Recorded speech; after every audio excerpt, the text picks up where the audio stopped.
llegue a tener por fin una solución casi no de confrontación, sino un poco de olvidarnos del pasado agraviante. Y entonces nos dicen que no hay ni héroes ni villanos, sino solo protagonistas de la historia. A mí me cuesta mucho trabajo imaginar que no haya héroes ni villanos en una historia donde está Porfirio Díaz por un lado y están por el otro Madero, y me cuesta mucho trabajo pensar que en el caso de Villa y de Zapata, ¿verdad?, que sus asesinos estén en la misma postura de protagónicos, ¿verdad?, y no precisamente de villanos. Entonces yo creo que hay esta parte de la historia que quiere hacer una conciliación o una reconciliación extrañísima, ¿verdad?, en donde yo creo que la historia no se puede permitir eso. Yo creo que la historia tiene que hablar de lo que existía, y como desde hace mucho tiempo, una de las cosas fundamentales que ustedes lo recordarán, era traer los restos de Porfirio Díaz, ¿verdad? Eso viene desde hace bastante tiempo, desde que estaba Fox, y antes se hablaba de traer los restos de Porfirio Díaz, y por cierto que los iban a traer con gran boato y todo esto, ¿verdad? Entonces claro que también a eso se busca que la historia, yo le llamo a eso vaciar de sentido la historia, es quitarle todo el sentido a una historia que obviamente está llena de agravios, que no vamos a vivir agraviados todo el tiempo, pero que por supuesto tampoco podemos olvidar que ahí están esos. Entonces, lo que a mí me toca hablarles en relación con la lectura tiene un poco que ver con esto, porque de los dos movimientos armados fundamentales de México, la lucha independentista de 1810 y la lucha revolucionaria de 1910, podemos identificar notoriamente un igual número de movimientos literarios decisivos que corresponden y acompañan a cada una de estas reivindicaciones. Cabe señalar de entrada que en el caso de la independencia prevaleció la poesía, y en el de la revolución fue determinante la narrativa. Estamos hablando de lectura, en este caso particular, pero tendríamos que hablar en el caso de la revolución específicamente para un pueblo analfabeto, que en realidad todos esos que no leían, la historia que sí sabían era la historia de los corridos, era la historia cantada, era la historia popular, que obviamente, curiosamente, se vuelve a repetir ahora, porque creo que en un país donde se lee poco, el narcocorrido sigue siendo precisamente la identidad de la realidad que estamos viviendo. Es decir, en los periódicos y los libros y todos los medios de información de que disponemos, muchas veces no llegan a estas personas que por supuesto no leen periódicos o leen pocos periódicos. Las revistas que leen no son precisamente revistas informativas o formativas, y lo que sí tienen, por supuesto, es un radio donde pueden escuchar todo el tiempo los corridos, en este caso el narcocorrido. En ese entonces podríamos ejemplificar en el caso del narcocorrido, ¿verdad? Era la poesía insurgente, ¿verdad? En el caso de la independencia, pero obviamente esta poesía insurgente estaba destinada a personas que sabían leer, es decir, las conocían quienes estaban alfabetizados. Y la novela de la Revolución, en el caso de la Revolución Mexicana, con Mariano Azuela y con todos estos grandes escritores, también estaban destinados a personas que leían. Ahora, en el caso de Mariano Azuela publicó su novela Los de Abajo por entregas, en un periódico precisamente en el norte, ahora donde está la peor ciudad, ¿verdad?, en inseguridad, Ciudad Juárez, ¿verdad?, en Paso del Norte. Allí publicó Mariano Azuela por entregas Los de Abajo, para un lector que tenía más o menos cierto conocimiento, cierta alfabetización, y obviamente lo hizo en el periódico porque los periódicos era lo que más se podía leer y no los libros. O sea, eso también era comprensible. Entonces, estos dos fenómenos digamos, de la independencia, la poesía insurgentes y la novela de la Revolución, son dos movimientos hechos para alfabetizados, no precisamente para el público en general o para el pueblo, como se denominaría, porque no sabía leer en realidad.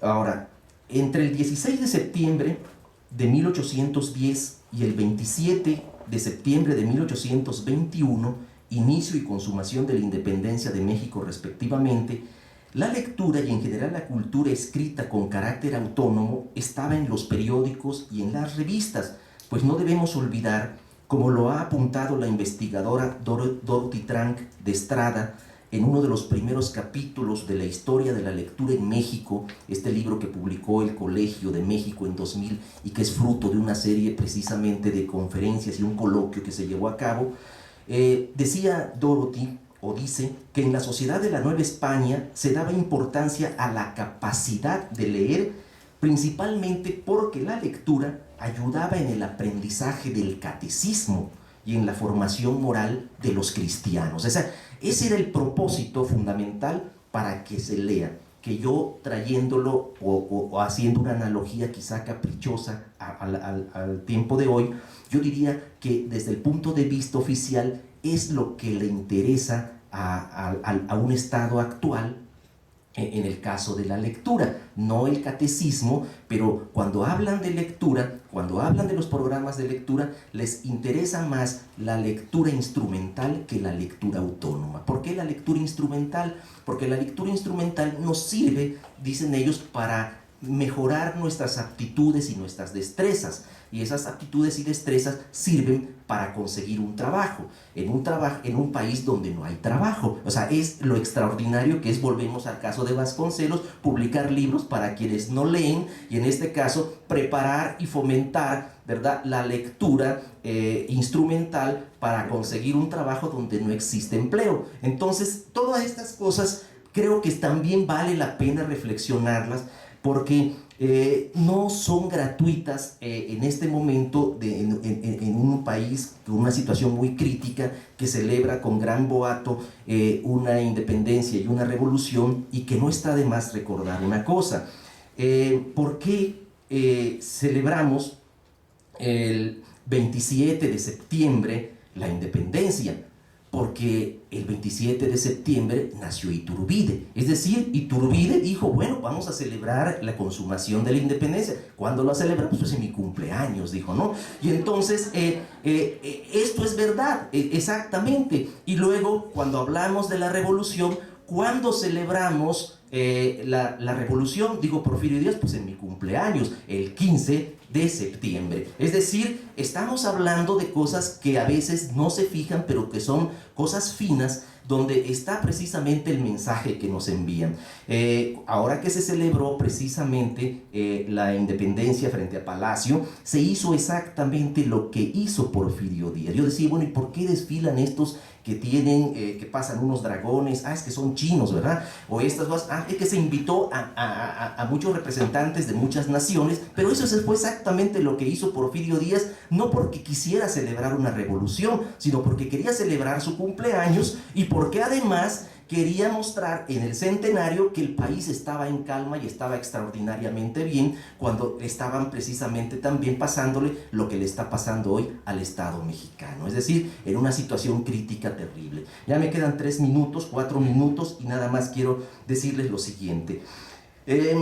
No existía algo así en tiempos de la independencia como lo que hoy podemos denominar el público lector. Lo que había era un reducido sector privilegiado, cercano a la iglesia y afecto al gobierno colonial, que leía y escribía, el cual era impugnado por otro sector minoritario alfabetizado, politizado y culto, que utilizaba la escritura y la lectura como herramientas indispensables para alentar y difundir las ideas independentistas.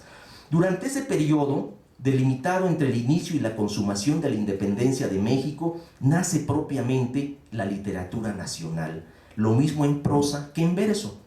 Emanuel Carballo, uno de los máximos críticos e historiadores de nuestras letras, consigna una buena cantidad de publicaciones periódicas en las cuales, como es lógico, abundaba el material político más que el literario, o quizás sería mejor decir que la parte literaria estaba estrechamente vinculada a las motivaciones políticas, incluida por supuesto la poesía patriótica y civil.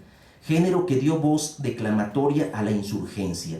Entre estas publicaciones pueden citarse muy especialmente el Diario de México, que se publicó de 1805 a 1817, y el Semanario Político Literario de 1921. La lucha entre liberales y conservadores, como es lógico, se reflejó en los textos literarios y periodísticos y no únicamente en los escritos doctrinarios y de combate. Los ideales independentistas podían identificarse lo mismo en la novela que en el teatro, la poesía, la crítica, la historia y la filosofía.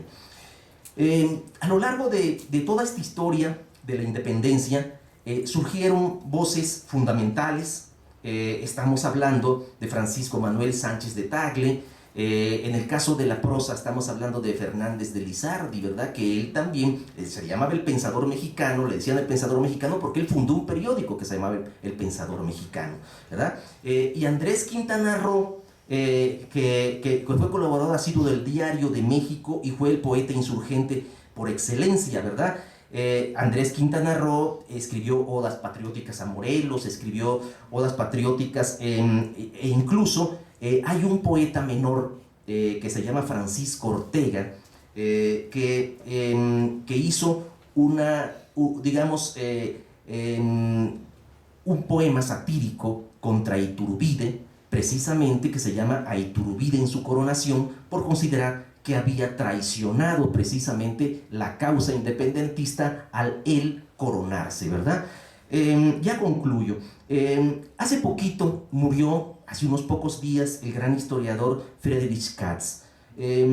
Este gran historiador tiene un pequeño librito muy recomendable para quienes quieran tener una valoración breve, sintética de la historia de la Revolución, que se llama De Díaz a Madero, Orígenes y Estallido de la Revolución. Está publicado por ERA y no tiene más de 80 páginas. Dice él que en vísperas de una revolución tiene que existir un muy difundido descontento ante las condiciones políticas, económicas y sociales que afectan no solo a un sector o clase de la población, sino a una amplia variedad de clases y grupos sociales. Tal era el caso de 2010. Pero si ustedes recordarán, y vuelvo nuevamente a esta ironía de la lectura en un país donde no se leía, ustedes recordarán que Madero publicó su libro La sucesión presidencial de 1910, que era precisamente su mensaje programático del partido antirreeleccionista.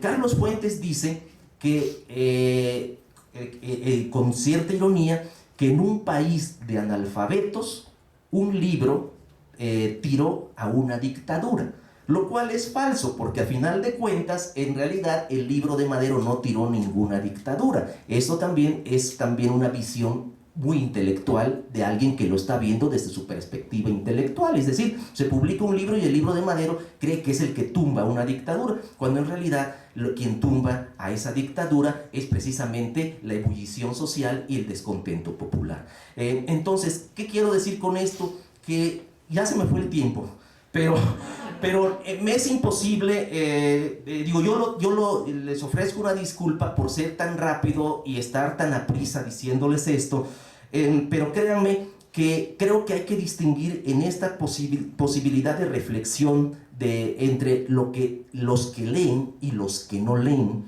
y en este caso en particular, la historia de México, cada vez que pensamos estamos muy dados a pensar generacionalmente, y en este caso cíclicamente y por siglos, ¿no? 1810 la independencia, 1910 la revolución, 2010 el campeonato mundial de fútbol, ¿verdad? Entonces yo creo que algo así está, así se lo imaginan, pero en realidad lo que cuenta de toda esta historia es que no